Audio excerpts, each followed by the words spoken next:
এই ব্যানানা ফাইবারকে আপনারা কিভাবে এক্সপোর্ট করবেন? দেখুন, আপনার এলাকায় অসংখ্য কলা বাগান আছে।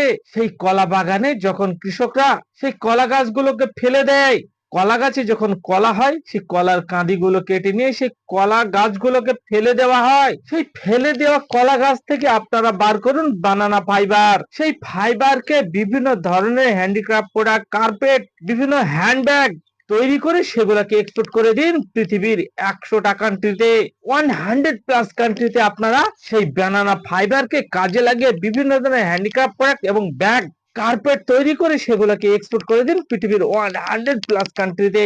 এখানে শুধু বানানা ফাইবার আপনাদের এক্সপোর্ট হয় না, ব্যানানা ফাইবার দিয়ে তৈরি বিভিন্ন ধরনের প্রোডাক্ট এক্সপোর্ট করে দিন। কিভাবে এই কলা গাছকে আপনারা প্রসেসিং করে সেটাকে ব্যানানা ফাইবার তৈরি করবেন, সেই বিষয়ে আরো ডিটেলস জানার জন্য ফিজিক্যালি আমার অফিস ভিজিট করুন এবং সেই বানানা ফাইবারকে বার করে সেগুলোকে বিভিন্ন ধরনের হ্যান্ডিক্রাফট প্রোডাক্ট তৈরি করুন, তৈরি করে সেগুলোকে এক্সপোর্ট করে দিন পৃথিবীর 100+ কান্ট্রিতে। এরপরেও যদি আপনারা কমেন্ট করেন যে আমি কি এক্সপোর্ট করব, তাহলে জানবো আপনার মাথায় কোনো ঘি নেই, আপনার মাথায় গোবর ভরা আছে।